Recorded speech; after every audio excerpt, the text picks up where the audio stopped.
Madame, mademoiselle, monsieur, bonjour. Le héros du jour, surtout si vous êtes sportif, c'est sans nul doute cet homme dont vous voyez la photo derrière moi. Cet homme qui est devenu, hier, au 7e round à Genève, champion d'Europe des poids welter. Cet homme, c'est un Français, c'est un Savoyard, il a 27 ans. Il s'appelle Roger Ménétret. Et Michel Drucker, si j'en crois les spécialistes dont vous êtes, ce fut un étonnant combat. Oui, ce fut surtout un combat tragique, vraiment dramatique, d'une violence inouïe. On savait que ce combat n'irait pas jusqu'à la limite, jusqu'aux 15 rounds prévus. C'était un championnat d'Europe, ne l'oublions pas, championnat d'Europe des poids welter. Mais on n'imaginait pas que ce combat atteindrait un tel degré de violence. Je vous propose de voir d'ailleurs de larges extraits de ce combat qui a donc eu lieu à Genève, et ce sont nos camarades de la station de Lyon qui y assistaient. Ménétret est en culotte blanche, vous allez le reconnaître tout de suite, et vous allez voir deux passages importants de ce combat au 2e et au 3e round, et ensuite nous suivrons dans toute son intégralité la 7e et tragique reprise. Voilà, Ménétret est en culotte blanche, nous sommes au 2e round ici, et il va être touché assez sérieusement à l'arcade sourcilière gauche. Et là on va craindre le pire pour Ménétret, car dans sa carrière il a déjà été battu sur blessure, notamment sur porteur, contre porteur. Voilà, il est soigné, il va pouvoir reprendre le combat. 3e reprise maintenant, c'est Charles, culotte noire, qui est en difficulté. Ménétret attaque avec fougue. Les deux hommes sont pour l'instant à égalité. Dans les rounds qui vont suivre, Ménétret va être légèrement dominé. Et au début de la 7e reprise que nous allons suivre maintenant, le tenant du titre, le Britannique Charles, a 2 points d'avance selon les spécialistes. Maintenant, je vous laisse suivre sans commentaire, car elle se passe de commentaires, cette hallucinante 7e reprise.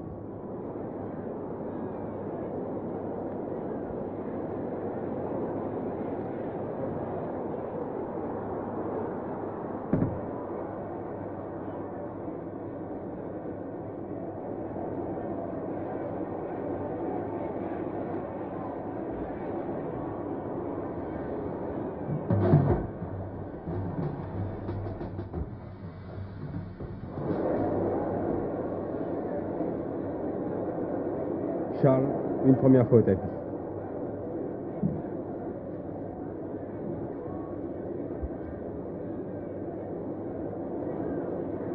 Les deux hommes sont épuisés et sérieusement blessés tous les deux. Le Britannique est à la dérive. Il jette ses dernières forces dans la bataille, mais Ménétret était plus fort hier soir. Meilleure condition physique. Même si techniquement il était inférieur, il a fait vraiment un grand combat. Regardez.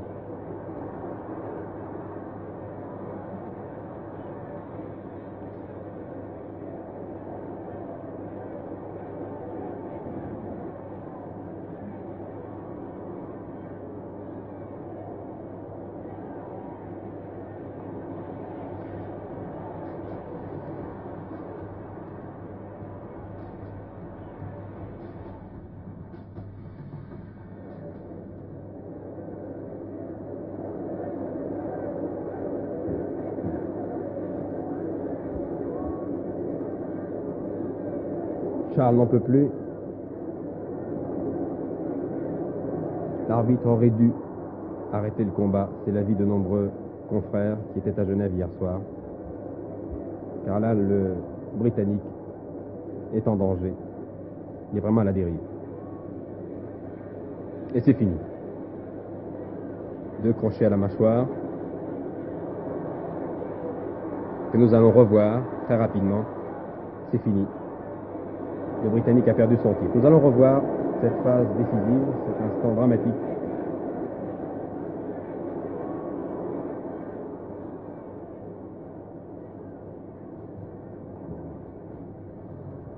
Ménétret, champion d'Europe des poids welter. Et pour le pauvre Britannique, c'était sa première défaite. En effet, sur 39 combats, il avait remporté 37 victoires, la plupart par KO. C'était un redoutable puncher. C'est sa première défaite de sa carrière. Et tard dans la soirée, on a appris qu'il souffrait d'une fracture de la mâchoire. Voilà, Ménétret est donc champion d'Europe. On va bien sûr penser dans les mois qui vont suivre au championnat du monde. Mais là, je rappelle à Ménétret, qu'il ne sait peut-être pas, que le Mexicain Napoles a repris sa couronne mondiale de la catégorie hier soir à Los Angeles, en massacrant littéralement l'Américain Billy Backus, qui était venu à Paris cet hiver boxer contre Gallois. Backus a été mis KO au 8e round et Napoles a donné une fantastique impression de puissance. Voilà. Michel Drucker, nous reviendrons tout à l'heure sur les autres résultats sportifs d'hier. Des résultats sportifs, un week-end qui commence, un week-end qui malheureusement ne sera pas très ensoleillé On voudrait pouvoir un peu oublier les grands problèmes. Pourtant, il y a tout d'abord ces grèves à la SNCF, des grèves qui perturbent avant tout et qui ont perturbé le trafic de la banlieue de Paris. Si ce matin la situation est redevenue normale à Saint-Lazare, à Paris-Est et à Paris-Lyon, il y a encore des difficultés gare du Nord, à Montparnasse et à Austerlitz. On pense que le trafic pourrait redevenir normal dans la soirée. Il faut bien dire que parfois, hier, les voyageurs qui attendaient le long des quais des trains qui ne venaient pas n'ont pas été très contents. Ils l'ont fait savoir avec une certaine force aux employés de la SNCF. Les journalistes également ne sont pas très contents. Ils ne sont pas très contents parce que ces derniers temps, des incidents les ont opposés aux forces de l'ordre à plusieurs reprises. Et hier, les journalistes ont manifesté dans la rue. Ils voulaient qu'une délégation soit reçue par le ministre de l'Intérieur, M. Marcellin. M. Marcellin a refusé, d'où colère des syndicats de journalistes qui veulent maintenant s'adresser aux plus hautes instances de la République.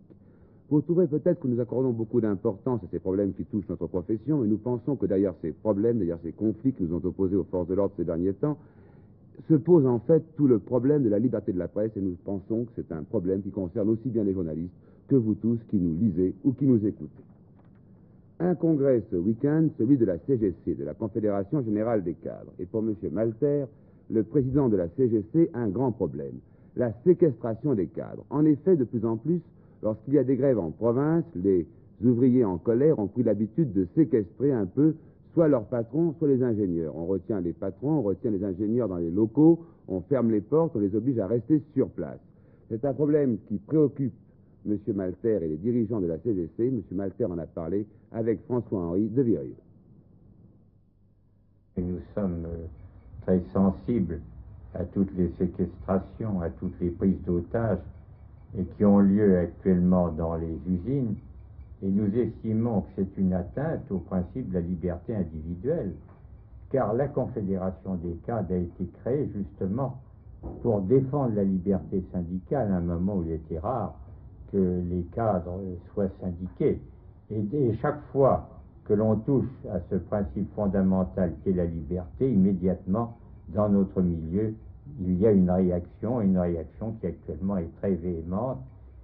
Je ne dis pas violente, mais il ne faudrait quand même pas que ces séquestrations se multiplient, car alors, certainement, nous nous défendrions par nous-mêmes.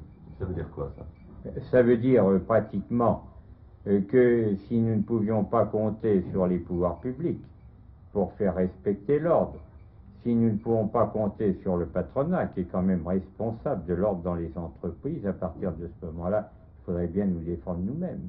Nous ne le souhaitons pas du tout d'en arriver là, vous le savez bien. Mais je dois dire que c'est certainement le problème qui a le plus préoccupé le Congrès.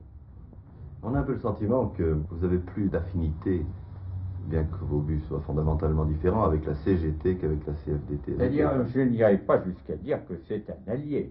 Je dirais simplement que la CGT conçoit la nécessité d'un certain ordre. Ce ordre n'est pas le nôtre. J'irai presque plus loin, je dirais à certains égards, la CGT, c'est une église. Elle ne correspond pas à nos conceptions philosophiques, ni notre conception de civilisation.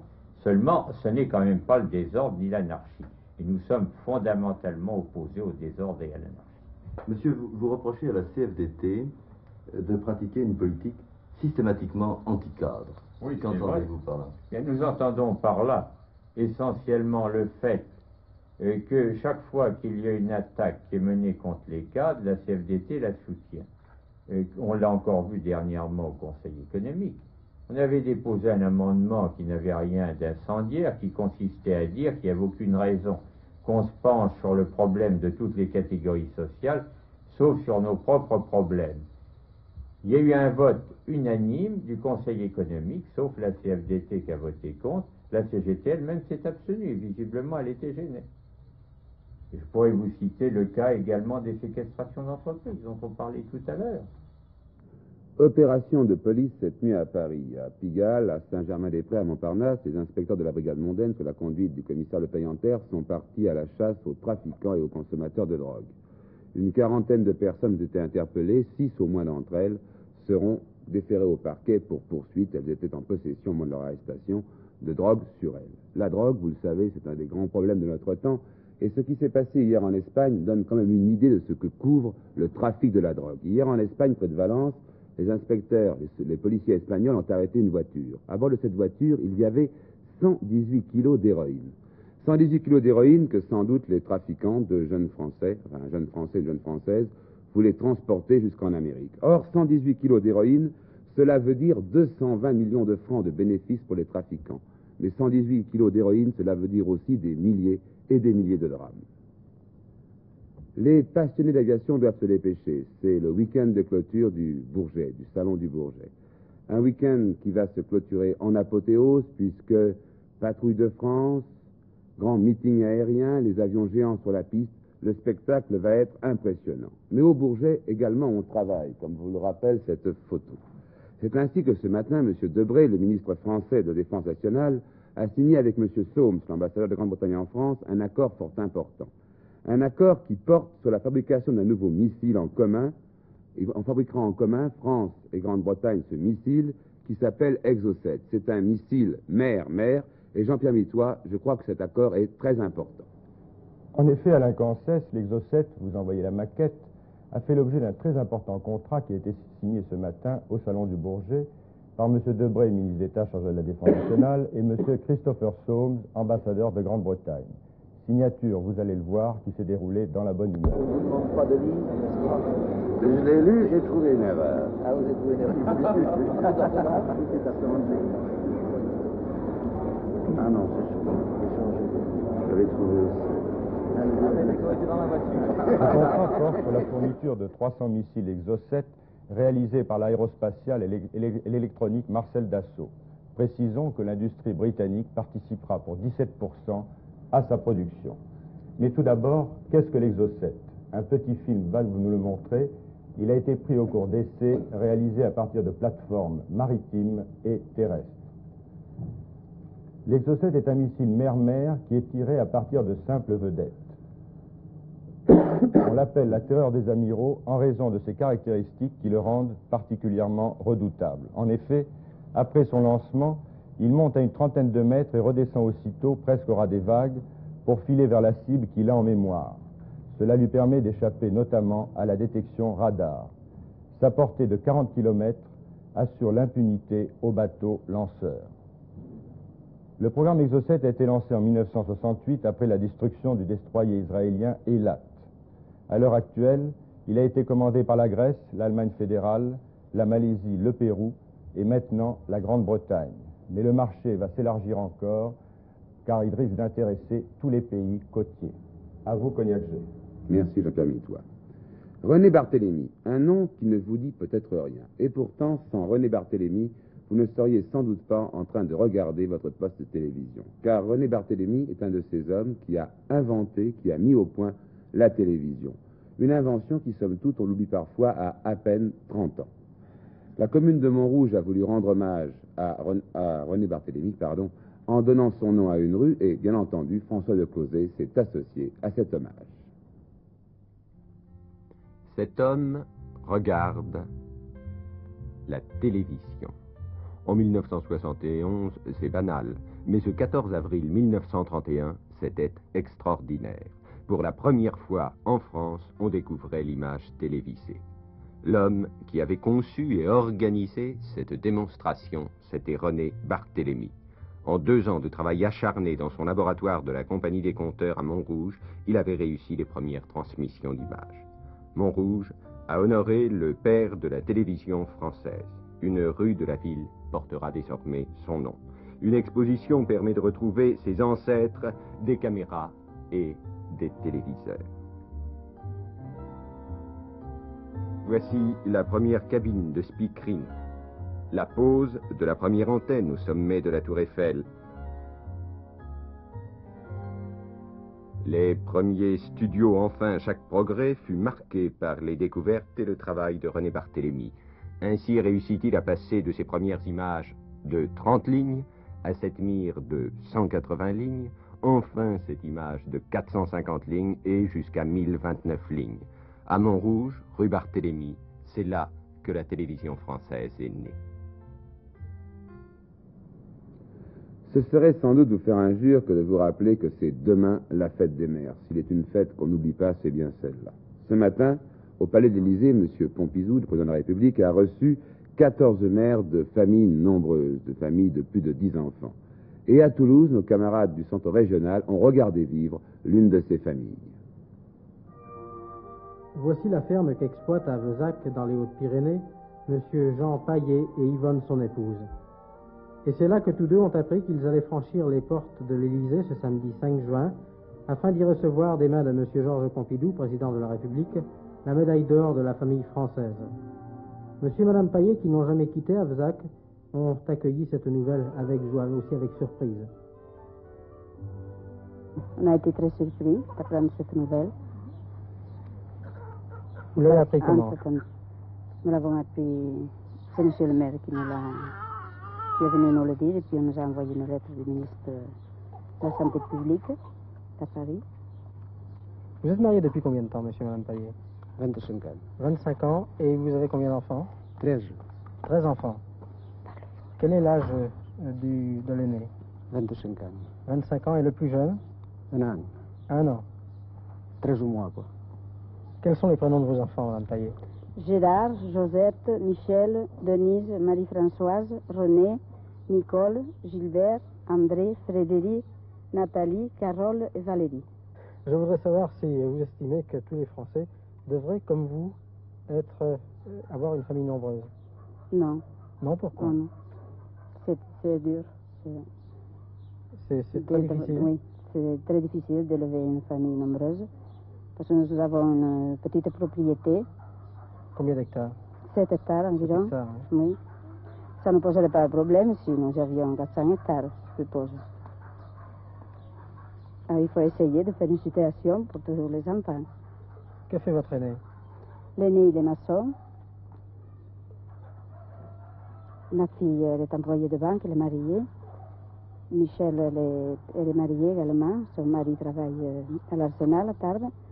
Et tous mes enfants, ils sont au collège et puis à l'école communale. Oui. Vous souhaiteriez, M. Paillet, avoir d'autres enfants? Non. Oh non, ça suffit. Vous pensez que 13, oui. c'est suffisant? Oh oui. Est-ce que vous avez déjà vu, autrement qu'à la télévision, le président de la République? Non.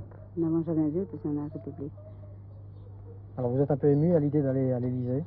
Non, non, pas maintenant, non. Non? Quand on a su la nouvelle, oui, mais maintenant, Vous c'est êtes fait à cette habitué. idée? On s'est habitué. Eh bien, ce matin, cet homme et cette femme ont vu le président de la République et je crois qu'ils l'avaient bien mérité. Demain, le président Pompidou et madame seront à Chartres, vont en effet inaugurer les nouvelles grandes orgues de la cathédrale. Un mot de politique étrangère, à dire vrai, il ne se passe pas grand-chose. Il faut quand même rappeler que c'est le 4e anniversaire du déclenchement de la guerre des 6 jours, cette guerre qui a permis à Israël de remporter une victoire rapide et très nette sur une coalition des pays arabes il y a 4 ans. Et puis ce matin, au Luxembourg, des hommes masqués et armés ont pénétré à l'intérieur de la résidence du consul du Portugal au Luxembourg. Ils l'ont ligoté, ils sont enfuis en emportant des centaines de passeports et de documents diplomatiques. Nous pouvons, Michel Drucker, en revenir au sport et nous allons faire connaissance avec une vedette sportive. Monsieur Pérémy. Oui, une vedette que nous avons l'habitude de voir sous un autre visage. Ah oui. Mais regardez plutôt. Voilà, au service, c'est Monsieur Pérémy qui s'est qualifié au Stade Roland-Garros pour les demi-finales du double vétéran des internationaux de France. Monsieur Pérémy, vous l'avez reconnu bien sûr, c'est Monsieur Jacques Chaban-Delmas qui avait donc choisi l'anagramme de premier comme pseudonyme. Il s'était donc échappé hier de l'hôtel Matignon pour remporter, associé au Racing Man Pelizza, qui lui était dissimulé sous le faux nom de Lacroix, une victoire sur l'équipe Cadeau Becker, 6-0, 6-0.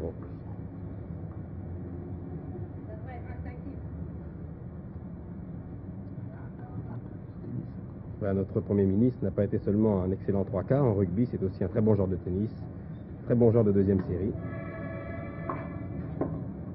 Et parmi ses supporters, il y a le Roumain Nastase. Le Roumain Nastase, et là nous en venons aux demi-finales des internationaux. Le Roumain Nastase est qualifié, bien sûr, et il rencontre cet après-midi l'Américain Froling, l'étonnant vainqueur de son compatriote Arthur Ashe, en quart de finale. La deuxième demi-finale opposera les deux finalistes de l'an dernier. Kodeš, le Tchèque, qui avait remporté l'année dernière ce tournoi contre Franulovic. Franulovic qui a éliminé Barthez. Vous le savez, la télévision sera là en direct à partir de 14h tout à l'heure pour suivre ces demi-finales. Alors en football, je crois, une extraordinaire victoire de Saint-Étienne. Oui. Et vous avez un mot technique pour désigner ce genre d'exploit. Non, c'est pas le carton.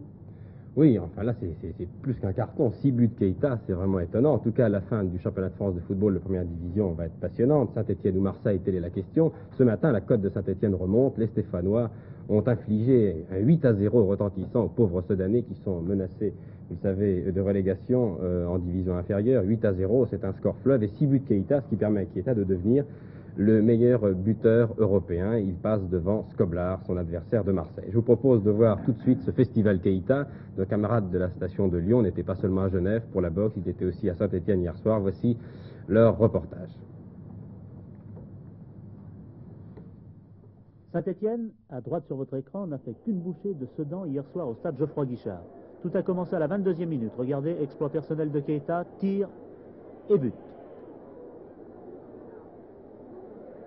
Les Sedanais, courageux, ne s'en remettront pas. En effet, 4 minutes plus tard, vous allez voir cette action. Beretta va se trouver en possession de la balle. Le voici. Il tire, son tir est repoussé par Salem. Keita est là, il reprend et il marque.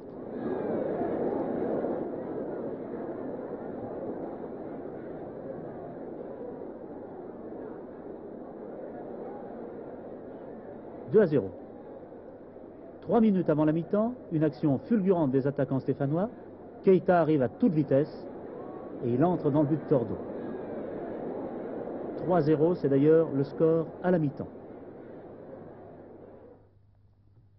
Le festival continuera après la pause. Un coup franc, une tête de Keita qui s'élève au-dessus de tous, c'est le 4e but.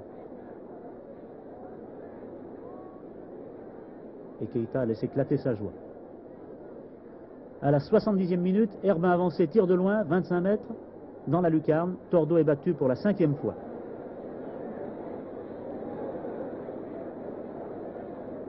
Six minutes plus tard, Keita, cette fois-ci sur coup franc direct, ajoute un 6e but.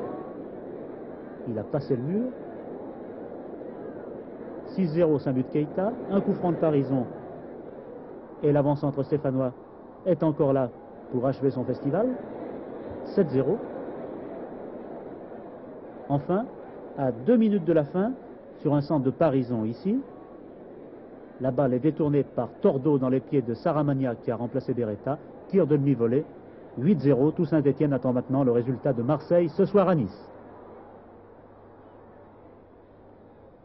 Merci Bernard Sauger. À la limite, c'est pas gentil de faire ça à l'équipe adverse quand même. Enfin, une mauvaise soirée pour le gardien Tordo.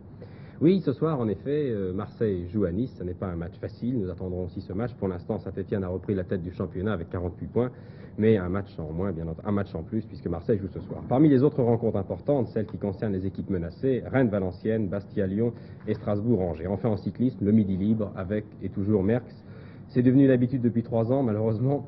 Merckx a gagné hier la 2e étape, la 3e a lieu cet après-midi. Elle conduit Merckx et les autres à Alès, cette charmante ville du Gard. L'arrivée est prévue à 15h30 avec nos reporters en direct. Première chaîne. Voilà. Merci Michel Drucker. Une dernière information. Monsieur Malter, dont vous avez vu tout à l'heure l'interview par François-Henri de Virieux, vient d'être réélu à l'instant président de la Confédération Générale des Cadres. Et maintenant, c'est samedi, c'est le week-end. Voici Hebdo Loisirs.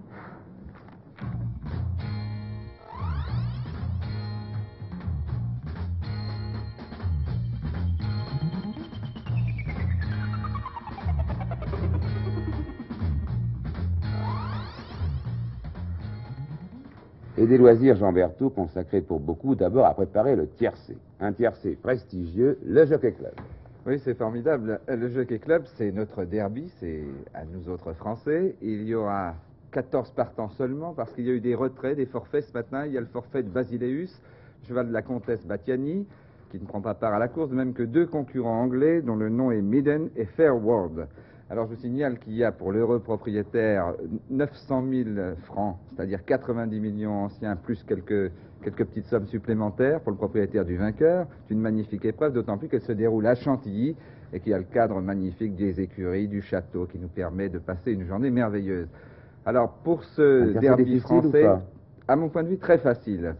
Très facile parce qu'il y a un illustrissime favori, Tarbes, le vainqueur du Lupin. Il a gagné tellement facilement, Tarbes c'est le numéro 2, on ne peut pas voir qui pourrait prendre sa revanche. Une toute petite inquiétude, c'est savoir tiendra-t-il ou non les 2400 mètres, c'est la distance du prix du Jockey Club, mais rien ne nous autorise à penser qu'il ne les tiendra pas. Donc ensuite, nous avons un autre favori, le second favori, l'Eddingman, l'un de M. Sokolov, qui sera confié demain à Lester Piggott. Il était bon deuxième, il a fini très fort dans le Lupin.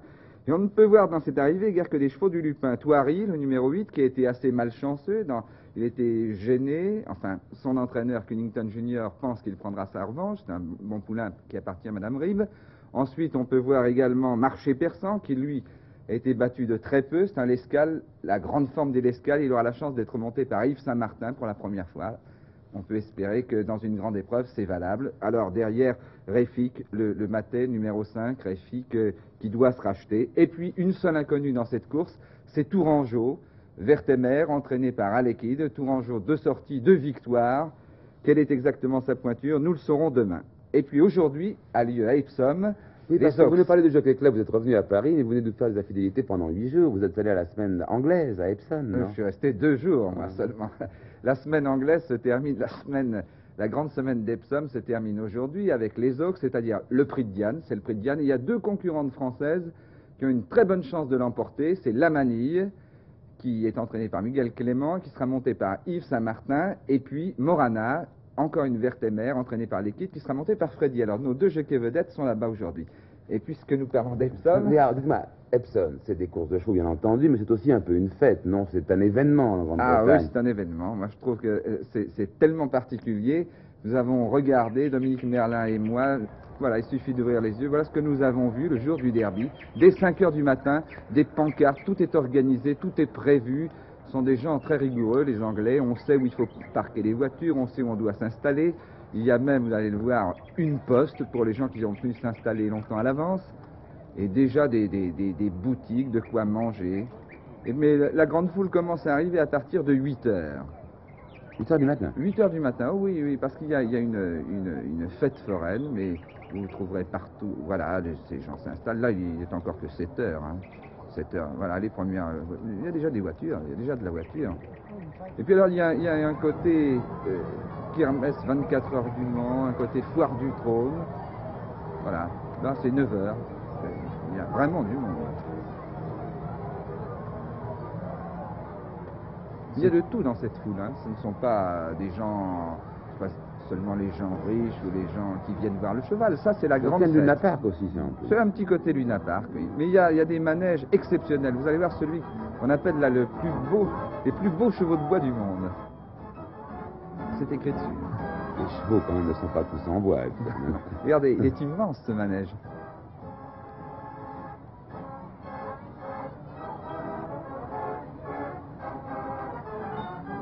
On mange bien, comme vous pouvez le constater, à Epsom. Il y a aussi des appareils à sous, des milliers d'appareils à sous, mais ils ont moins bien marché cette année, car avec les changements de monnaie, les appareils ne fonctionnent qu'avec les anciennes pièces. Puis alors, pour ceux qui aiment ça, vous voyez, il y a des boutiques de baraques foraines où on peut boxer, puis il y a les striptease.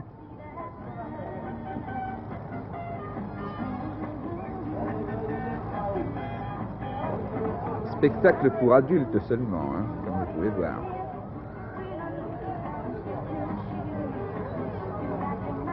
Aussi nu que le jour de sa naissance.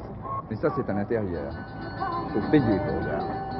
Vous savez que nous étions la seule équipe de télévision autorisée à tourner à Epsom, la seule. Il n'y a pas d'image de... C'est extraordinaire, d'ailleurs. Ça, c'est l'arrivée vers 10 heures. Alors, les élégants, les élégantes dans les équipages et puis dans de somptueuses voitures, alors des voitures de rêve. Vous allez voir des Rolls comme, voilà, une petite Rolls là, toute blanche. Il y a aussi une jolie collection de chapeaux, vous verrez. Il n'y a pas que des chapeaux, on vient dans toutes les tenues à Epsom. Avec le tube ou en mini-jupe. Regardez ces gladiateurs. Il y a la musique des Horse Guards. Est-ce que les Anglais jouent beaucoup aux courses d'argent? Oui, ils jouent beaucoup plus que nous. Ils jouent surtout, vous allez le voir tout à l'heure, ils jouent très peu au PMU. Le PMU n'est pas du tout organisé. Regardez ces quelques chapeaux au passage, là, ils en valent la peine. Voilà, quelques tubes encore. Et puis, vous allez voir des messieurs qui sont les bookmakers. Vous allez voir comment s'expriment les bookmakers. Ils ont un langage avec les mains. Je vous le signale à l'avance pour que vous les regardiez bien. Vous le voyez dans un instant.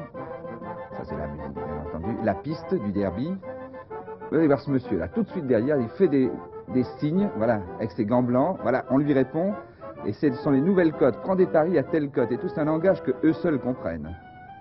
Et sur l'écart, là, vous avez le public qui verra d'une manière étonnante, là, sera gêné par personne, vous voyez, ils sont en haut des cars, là, le long de la piste, tout au long de la piste, il y a des cars.